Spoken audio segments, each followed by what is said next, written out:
से शुरू करनी है कि हम लिसनिंग का टॉपिक कर रहे हैं, we talking about the topic of listening, लेकिन आज हमने बात जो करनी है वो करनी है क्रिएटिव लिसनिंग पे। तो लिसनिंग बहुत लंबी हो गई। आप कहेंगे सर एक दफ़ा हमने लिसनिंग इन बिजनेस का टॉपिक काफ़ी लंबा कराया, फिर प्रिंसिपल्स ऑफ एक्टिव लिसनिंग सुनाया, और आज आप क्रिएटिवली लिसनिंग इन बिजनेस या लिसनिंग क्रिएटिवली इन बिजनेस कराना चाह रहे हैं। तो वाकई ऐसा ही है कि ये टॉपिक इसी तरह का है कि थोड़ा जो है तफसीली है हमारे कोर्स में। और मैं इसके बाद कोशिश करूँगा कि आज बैरियर टू इफेक्टिव लिसनिंग भी कराऊँ, ताकि हम इस चैप्टर की वाइंड अप की तरफ भी बढ़ें। काफ़ी टाइम लग गया इसके ऊपर। तो सबसे पहली बात तो इसके अंदर ये है कि जो क्रिएटिव लिसनिंग का मामला है उसके अंदर है द थिंकिंग प्रोसेस, सोचने का एक अमल है, फीडबैक का एक अमल है, और फिर जो मालूमात आती है उसकी एक इंटरप्रिटेशन का मामला है। तो तीन चीज़ें इसके अंदर हैं। एक चीज़ जो है आपकी वो है थिंकिंग क्रिएटिवली, और दूसरी चीज़ जो है वो है आपका फीडबैक, और तीसरी चीज़ जो है वो आपकी आ जाती है इंटरप्रेटिंग द इंफॉर्मेशन, के इंफॉर्मेशन को जो है इंटरप्रेट करना। तो दानियाल बेटा अच्छा नहीं लग रहा, आप लेटे हुए हैं, कैमरा ऑफ कर दीजिए please, it's not look nice, please please. अच्छा, तो थिंकिंग क्रिएटिवली पे मैं बात कर रहा था। सबसे पहली बात तो हम यहाँ से कर लेते हैं कि लिसनिंग क्रिएटिवली क्या चीज़। देखिए, एक चीज़ ये होती है कि मैंने एक बात सुनी या आपने एक बात सुनी, वो बाद में जाहिर है कुछ इन्फॉर्मेशन थी, लेकिन हमें चाहिए ये था कि जो इन्फॉर्मेशन हमें मिली है हम उस इन्फॉर्मेशन को जो है सिंपली जो है वो रिसीव कर लेते हैं, और करने के बाद यकीनी तौर पे हम उसको अपने प्रीवियस किसी नॉलेज के साथ मैच करते हैं। यानी ऐसा नहीं होता कि मालूमात लेकर हम सिर्फ उसी को परसीव करते हैं, बल्कि हम अपने प्रीवियस नॉलेज और अपने प्रीवियस एक्सपीरियंस को साथ मिलाते हैं और मिला के फिर उसके मीनिंग आहस करते हैं। तो इसको हम कहते हैं ये है क्रिएटिव लिसनिंग, कि जब इंसान अपना इल्म भी साथ ला रहा है, अपने ब्रेन से इंफॉर्मेशन को भी लेके जा रहा है, और पिछले एक्सपीरियंस को भी साथ मिला के बात के मीनिंग निकाल रहा है, तो इसको हम कहेंगे ये क्रिएटिव लिसनिंग है। मैं रिपीट करता हूँ, क्रिएटिव लिसनिंग ये है कि हम इंफॉर्मेशन को वसूल करते हैं, लेकिन इंफॉर्मेशन को वसूल करने के बाद हम उसका रिलेशनशिप जोड़ते हैं अपने प्रीवियस नॉलेज के साथ, अपने प्रीवियस एक्सपीरियंस के साथ, और उससे हम कुछ मीनिंग आहस करते हैं। हम इसको कहते हैं ये है क्रिएटिव लिसनिंग। तो सबसे पहली बात तो ये है कि क्या हमें ये समझ आया है कि क्रिएटिव लिसनिंग का मतलब क्या है, कि हम सिर्फ मीनिंग को नहीं जोड़ लाते, बल्कि हम उसके साथ इंफॉर्मेशन जो पहले से हमारे पास नॉलेज होता है और एक्सपीरियंस होता है उसको मिला के उसका मीनिंग आहस करते हैं। This is what we call the creative listening. तो अगर आपको ये बात समझ आई है तो जी लिख के एंटर कर दीजिए। जी शाबाश, फातिमा बेटी ने जी लिखा है, ठीक होगी बात। उमर बेटे ने लिखा है, ठीक है, और तमाम बच्चों ने इसके अंदर जी लिखा है, बिल्कुल ठीक हो गई बात। मैं समझ गया जी कि ये बात आपको क्लियर है। अब इसके अंदर बाकी मानदा क्या बात है? बाकी मानदा ये बात है कि हमें सबसे पहले तो एक फीडबैक की जरूरत होती है। फीडबैक का मामला बड़ा आसान है। सबसे पहला सवाल तो ये पैदा होता है कि हम फीडबैक क्यों दे सकते हैं जबकि हम सुन रहे हैं। हमारा ध्यान तो सुनने की तरफ होना चाहिए, लेकिन एक्सपर्ट्स ये कहते हैं कि हम फीडबैक इसलिए दे सकते हैं कि हमारे सुनने की स्पीड से हमारी थिंकिंग की स्पीड जो है वो 3 गुना फास्ट है, 3 टाइम्स फास्ट है हमारे सुनने की स्पीड से। 3 टाइम फास्ट है, तो हमारी स्पीड जो है वो 3 टाइम फास्ट है हमारे सुनने की स्पीड से। हमारी थिंकिंग की स्पीड जो है वो ज़्यादा फास्ट है, लिहाजा हम फीडबैक दे सकते हैं। तो पहली बात तो ये कि हमारे पास टाइम अवेलेबल होता है और वक्त दस्तयाब होता है, इसलिए हम ये काम कर सकते हैं। चूँकि सुनने के लिए 1/3 टाइम चाहिए है और हमारी सोचने की स्पीड उससे 3 गुना ज़्यादा है, लिहाजा हम सुन के फीडबैक दे सकते हैं और हमारा सोचना फास्ट है। फिर इसके अलावा हमारे पास नॉन वर्बल क्लूज होते हैं। फीडबैक देने के लिए हमारे पास नॉन वर्बल क्लूज होते हैं, यानी हमारा चेहरा होता है, फेशियल एक्सप्रेशन होते हैं, बॉडी लैंग्वेज होती है, जिससे हम ये फीडबैक दे सकते हैं कि हमें ये बात समझ आई है या नहीं आई। तो नॉन वर्बल क्लूज भी हमारे पास होते हैं। फिर उसके बाद ये भी बात है कि हमारे पास नॉन वर्बल क्लूज के अलावा आई कांटेक्ट भी होता है।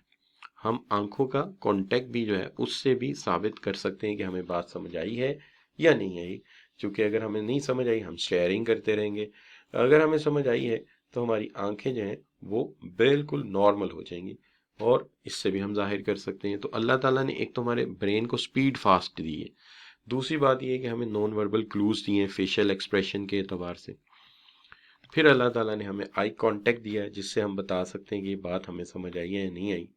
फिर हम अपने फेस को इस्तेमाल कर सकते हैं, ओवरऑल हम एक लुक दे सकते हैं, ओवरऑल लुक दे सकते हैं अपने चेहरे की, जिसके अंदर हम एक स्माइलिंग फेस जाहिर करते हैं, फ्रॉनिंग फेस जाहिर कर सकते हैं, ये भी हो सकता है। फिर इसके बाद ये भी है कि अगर आप देखें तो हम अपने एक्सपीरियंस को हमेशा कंबाइन करते हैं अपनी फीलिंग्स के साथ, लिहाजा उससे भी बात काफ़ी हद तक जाहिर होती है। जैसे हम अक्सर औकात यानी कि आप ये कह सकते हैं अनकॉन्शियसली यस यस यस कह देते हैं, या हम उह कह देते हैं, यानी इससे जो है हमें बात समझ आती है ओहो, तो इसका मतलब होता है कि हमें बात समझ आ गई है, क्लियर है, ठीक है जी। अच्छा, तो इस तरह हम बात को करते हैं। तो हम ये कहते हैं कि हम फीडबैक इसलिए दे सकते हैं कि एक तो हमारी सोचने की स्पीड 3 गुना ज़्यादा है सुनने से, दूसरा हमारे अल्लाह ताला ने फेशियल क्लूज दिए हुए, फेशियल एक्सप्रेशन दिए हुए हैं, आई कांटेक्ट दिया हुआ है, फेस को लुक पूरा दिया हुआ है, फिर हम यस यस भी कर सकते हैं, तो इसलिए हम फीडबैक दे सकते हैं।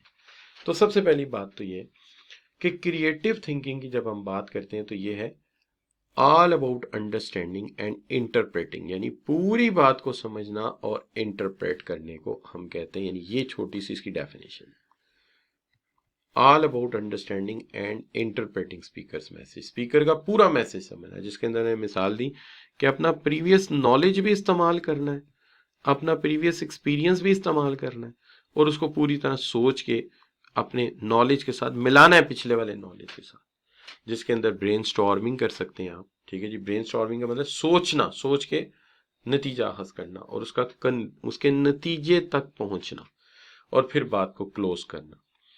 तो this is what we called creative thinking, जो कि जिसके अंदर बिजनेस प्रोडक्टिविटी बढ़े, बिजनेस को ज्यादा पैदावार हो, ज्यादा एफिशिएंसी हो, तो ये है क्रिएटिव लिसनिंग। तो यहाँ पे फिर एक दफा पूछते हैं कि क्या आपको क्रिएटिव लिसनिंग की बात बिल्कुल क्लियर समझ है? हम ज्यादा तेजी से सोचते हैं, तो हम ये कहते हैं कि फीडबैक देने की पहली वजह ये है कि ह्यूमन थॉट्स डेवलप रफली, मैंने 3 टाइम्स कहा तो 4 टाइम्स क्विकली एज स्पीड, तो ये 4 गुना ज्यादा स्पीड होती है सुनने से, इसलिए हम फीडबैक दे सकते हैं, ठीक है जी। तो पहली वजह क्या है कि हमारी सुनने की स्पीड ज्यादा है, सॉरी हमारी सुनने की स्पीड स्लो है लेकिन सोचने की स्पीड ज्यादा है। तो ह्यूमन थॉट्स या ह्यूमन थिंकिंग की स्पीड कई गुना ज्यादा है उसके सुनने से। उन्होंने कहा 4 टाइम्स, तो मैंने 3 टाइम्स कह दिया था गलती से, तो इट्स 4 टाइम, ये 4 टाइम्स ज्यादा है। Therefore, while us listening should be able to think about, इसलिए हम सुनने के दरमियान सोच सकते हैं, इसलिए हम सुनने के दरमियान सोच सकते हैं, हम हियरिंग भी कर सकते हैं, सीइंग भी कर सकते हैं और प्रॉपरली अंडरस्टैंड कर सकते हैं, इंटरप्रेट कर सकते हैं, ठीक होगी बात। तो सबसे पहले तो ये बात हमें रिपीट करनी ज़रूरी होगी आप सब बच्चों के लिए कि आप मुझे ये बताइए कि how many times we can think faster than listening, shabash, how many times we think faster than listening, shabash, your comments is open, 4 times, 4 times, बिल्कुल सही है, 4 times, that's good। अच्छा, इसका मतलब ये है कि जब हम कोई बात सुन रहे होते हैं तो हम साथ उसके ऊपर सोच भी सकते हैं, क्या ख्याल है बच्चों? इसका मतलब है जब हम कोई बात सुन रहे होते हैं तो साथ हम क्या कर सकते हैं, ड्यूरिंग द दे सकते हैं। दूसरी बात यह है कि अल्लाह ताला ने हमें कुछ ऑफरिंग नॉन वर्बल क्लूज भी दे रखे हैं। नॉन वर्बल क्लूज के अंदर फॉर एग्जांपल देखिए, अक्सर औकात ये होता है कि वाइडनिंग आर्म्स डिमॉन्स्ट्रेट करता है कि कॉन्सेप्ट कितना बड़ा है।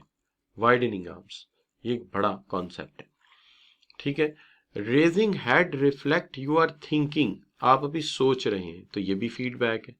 फर्ज कीजिए कि एक रिसर्च कॉन्फ्रेंस में आप जाते हैं, स्पीकर कोई बात कर रहा है और आप इस तरह मुंह उठा के ऊपर की तरफ देख रहे हैं, तो इसका मतलब क्या होगा? शाबाश, क्या मतलब होगा जी इसका? अगर आप ऊपर की तरफ देख रहे हैं ऐसे किस में पड़ गए आप, किस में पड़ गए? आप सोच में पड़ गए, ठीक है ना। तो अगर आप वाइडनिंग आर्म्स यानी खूब हाथ चौड़े करके बात करते हैं तो इसका मतलब क्या है कि कॉन्सेप्ट खासा क्या है, कॉन्सेप्ट खासा वाइड है, बड़ा कॉन्सेप्ट जो कि काफी नुमा है। तो इस तरह हम जो है वो बात को तय कर सकते हैं। अच्छा, तो ये है बेटा अपनी फैमिली की बातें नहीं करो बेटे उमर। अच्छा, तो मैं ये बात कर रहा था कि हम जो है वो ये कहते हैं वेरी वाइडनिंग कॉन्सेप्ट, एक बड़ा कॉन्सेप्ट है। अच्छा, इसी तरह सिर्फ यही नहीं, हमें अल्लाह ताला ने और सलाहियत भी दे रखी है। जैसे देखिए, अगर कोई शख्स जो है वो कांटेक्ट यानी विदाउट स्टेयरिंग करता है तो वो इंटरेस्ट शो कर रहा है, ठीक है जी। स्टेयरिंग आई कांटेक्ट रखता है आपके साथ, ये मैं काट देता हूँ, ये विदाउट नहीं होना चाहिए था, स्टेयरिंग होना चाहिए था। आई कांटेक्ट रखता है, इसका मतलब वो इंटरेस्ट ले रहा है बात में, ठीक है। लाइक बस ये आईज हैं, जैसे ये आपकी आपी देखनी, तो यू कैन सी दैट कि वो इंटरेस्ट ले रहा है। वाइड आइज के साथ अगर कोई देखता है, जैसे ये देखिए ये वाइड आइज है, ये क्या शो कर रहा है, अमेजमेंट। अच्छा, कोई बच्चा ये बता सकता है अमेजमेंट का मतलब क्या होता है, अमेजमेंट का मतलब क्या होता है? शाबाश, नहीं, अमेजमेंट का मतलब होता है बेसिकली हैरानी, हैरानगी, अमेजिंग, अमेजिंग से, ठीक है, अमेजमेंट, हैरानी, तो हैरानी भी हो सकती है, ठीक है।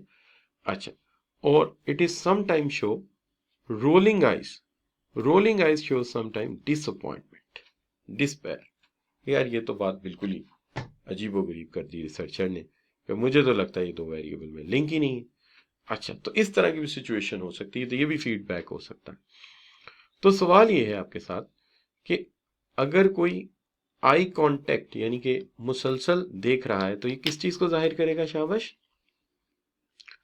कोई देख रहा है, ठीक है, स्टेयरिंग कर रहा है, तो इसका मतलब क्या होगा? शाबाश बच्चों, somebody इज वॉचिंग। तो वो अगर बिलफर्ज एक बंदा जो है वो अमेजिंग आइज से देख रहा है, अमेजिंग आइज का मतलब क्या है? शाबाश, अमेजिंग, तो डेट इज, अमेजिंग का मतलब क्या होगा? शाबाश बच्चों,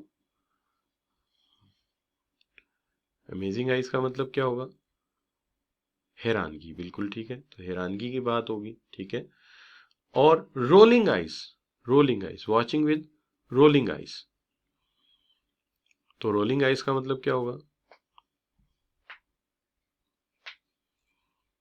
डिसअपॉइंटमेंट। तो ये आपने ज़हन में रखना है, ये मैं स्लाइड्स आपको सेंड करूंगा, आपने इनको जरूर एक दफा याद रखना, ठीक है।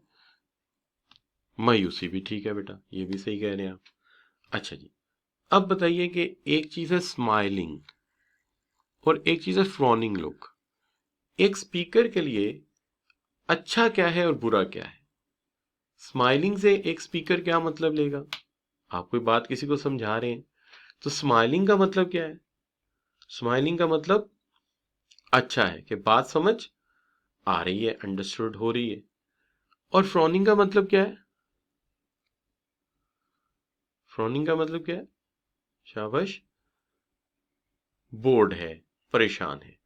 अच्छा, इसमें से स्माइलिंग कौन सा है? नंबर वन, नंबर टू, कौन से वाला है स्माइलिंग, और फ्रॉनिंग कौन सा है? दोनों बताने हैं।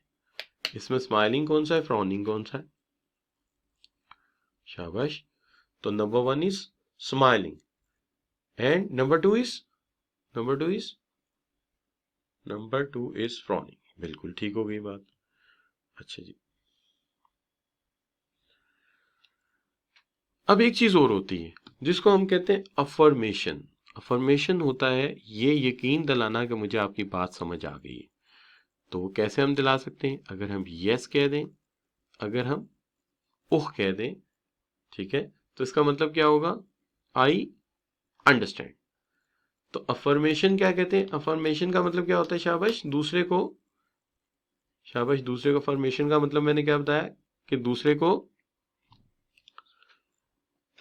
कंफर्म करना कि मुझे अंडरस्टैंड हो गया। इसका क्या तरीका हो सकता है? शाबाश, दोनों में से क्या मेथड आप लगा सकते हैं मैंने जो बताए ऊपर?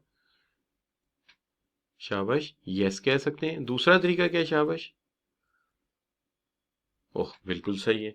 तो इससे भी आप क्लियर कर सकते हैं कि मुझे ये बात समझ आ गई है, ठीक है।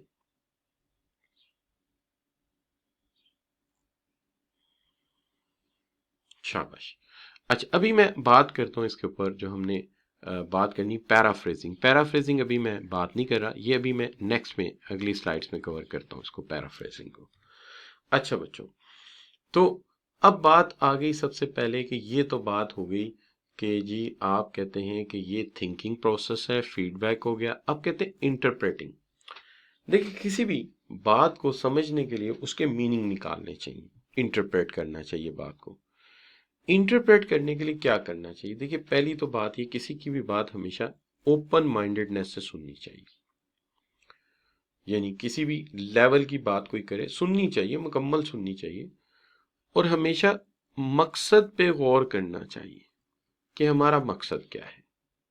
ठीक है, डेटा जो भी हमें मिल रहा है, हम सुन रहे हैं, उसे कैटेगराइज करना चाहिए इनटू ग्रुप, क्रोनोलॉजिकल टाइम के एतबार से और मेजरमेंट के एंगल से ब्रेक करना चाहिए। जैसे मैंने अभी बात की, तो मैंने अपनी बात को 3 हिस्सों में ब्रेक किया। पहले क्रिएटिव थिंकिंग क्या होती है, फिर हम फीडबैक दे सकते हैं, फिर फीडबैक देने के तरीके कौन कौन से हैं, मैंने उस पर बात की। अब देखिए, ये अलग अलग बातें होंगी ना, कैटेगराइज होगी बात। ठीक है, और अगर कोई मुझे हिस्ट्री की बात बता रहा है तो मैं टाइम में क्रोनोलॉजिकल ऑर्डर में रखूंगा कि अच्छा जी, इसका मतलब है फर्स्ट वर्ल्ड वॉर इस टाइम से इस टाइम तक थी, सेकंड वर्ल्ड वॉर इस टाइम से इस टाइम तक थी। ठीक है, और अगर हम कुछ स्टेटिस्टिक्स की बात करें तो हम मेजरमेंट को कैटेगराइज कर लेते हैं। जैसे स्टैंडर्ड डेविएशन अलग चीज़ है, अच्छा जी, और वेरिएंस एनालिसिस अलग चीज़ है। अच्छा जी, मेजर ऑफ सेंट्रल टेंडेंसी में अरिथमेटिक मीन और चीज़ है, ज्योमेट्रिक मीन और चीज़ है। तो हम इनको अलग-अलग कर लेते हैं, तो ये भी एक तरीका है। कहते हैं suspend value judgement wait for more information.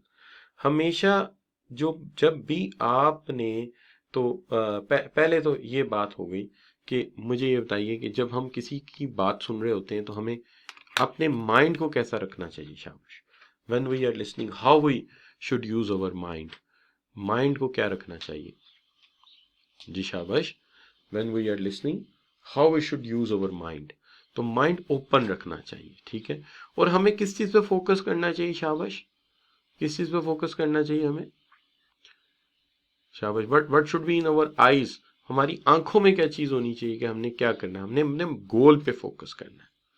ठीक है जी, और जब हमने डेटे को जो है वो इंफॉर्मेशन को ऑर्गेनाइज करना है लॉजिकल ग्रुप्स में, तो कौन कौन से ग्रुप बनाएंगे हम? शाबाश। Which sort of groups we can make? शाबाश। हम अगर ग्रुप्स बनाएंगे तो कैसे बना सकते हैं? कैटेगरीज कर सकते हैं, एक और तरीका है, एक और तरीका भी है। शाबाश। क्रोनोलॉजिकल कर सकते हैं, मेजरमेंट कर सकते हैं, इस तरह हम इसको मुख्तलिफ पार्ट्स में ब्रेक कर सकते हैं। बिल्कुल ठीक। अब बात आ गई suspend value judgement. Value judgement का मतलब है, वैल्यू जजमेंट का मतलब है जल्दी नतीजा अखज ना करो। जल्दी नतीजा आखज ना करो, जल्दी नतीजा हासिल ना करो, वेट करो और इंफॉर्मेशन के आने का। जब पूरी इंफॉर्मेशन आ जाएगी तो तस्वीर मुकम्मल हो जाएगी। तस्वीर मुकम्मल होने पे फिर नतीजा निकालना आसान होगा। तो लिहाजा हमें ये चाहिए कि हम अलाउ करें, एब्जॉर्ब करें और इंफॉर्मेशन को, ताकि इंटायर थॉट तक हम पहुंच जाएं और फिर हम नतीजे की तरफ जाएं ग्रेसफुली। कभी भी डायरेक्ट जंप ना कर दें कंक्लूजन पे, टू सून, बड़ी जल्दी नतीजे पे ना पहुंचे। तो सस्पेंड करें। किस चीज को सस्पेंड करें? शाबाश। यहाँ एक टर्म मैंने बोली है, बड़ी नेगेटिव टर्म थी। कौन सी नेगेटिव टर्म है जिससे बचना चाहिए हमें? शाबाश। एक टर्म मैंने अभी बोली जिससे हमें बचना चाहिए, वो कौन सी है? डेट इज शाबाश, वैल्यू जजमेंट। वैल्यू जजमेंट से हमें बचना चाहिए। और वैल्यू जजमेंट का मतलब है हमें नतीजे जल्दी आहस करने नहीं चाहिए। हमें थोड़ा सा वक्त देना चाहिए कि मालूमात पूरी आ जाए तो फिर हम नतीजा हासिल करें, फिर हमारी तस्वीर मुकम्मल हो जाएगी। अब बताइए, यहां तक बात क्लियर है आप बच्चों को? तो क्रिएटिव